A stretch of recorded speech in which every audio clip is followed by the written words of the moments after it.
This FCA season preview is brought to you by Country Financial Representative Kurt Repass. Planning with a personal touch. Visit Kurt at his new office at 17 East 3rd Street, Sterling. Just look around. Everything is golden here in Sterling. Experience back all over the field.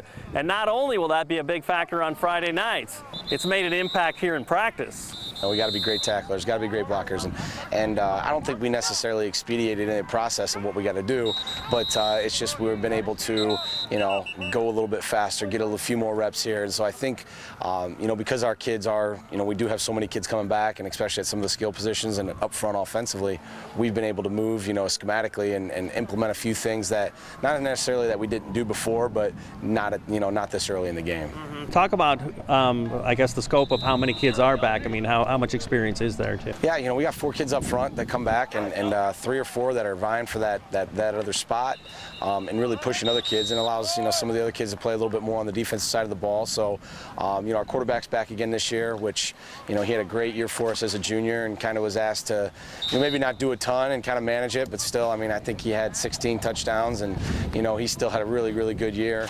Our starting running back, Nyrell Sullivan's back again this year, who had huge numbers last year for us, so he's only improved throughout the offseason.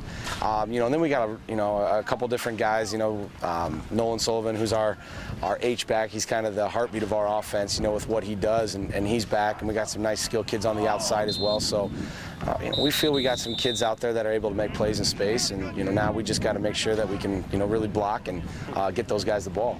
Now the Warriors say they'd be lying if they told you that they've forgotten about that devastating overtime playoff loss to Sycamore last season. And while they're not trying to bring the revenge factor in it too much, they have to think about Sycamore. That's who they play in week 1. We don't want to get too hyped up, too emotional into the revenge factor, but we know that it's such a big game. For us seniors, there's 9 guaranteed left, 4 at home. Each game is the next biggest game for us. We know what we got to do to win this game. We know that Sycamore is a great program. It's not going to be easy for us, and it's going to be a fun game on next Friday night. But it's been circled on all of our on all of our calendars, and we're ready to go. We're very eager to play that game, but we're always going to have a chip on our shoulder and remember that game. But we also have to take the aspect of this is a new season, new guys, new defense. They have new players they had players that graduated. We just have to get ready to go for our week and not remember last year as hard as it is. Well, there's a human element to it that's, you remember it. I remember it, and these kids do too, but it's not what this program is going to be built around. But, it's going to be a great challenge out of the gate. Whether we played them at the end of the year last year or not, they're always really prepared week 1, and they always got really good players, and so well coached. And so, we're going to have to go out there and really do things right.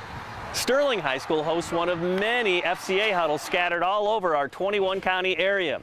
Are you looking for information about FCA? Just check out our website at illowafca.org. With this FCA season preview, I'm Dan Pearson.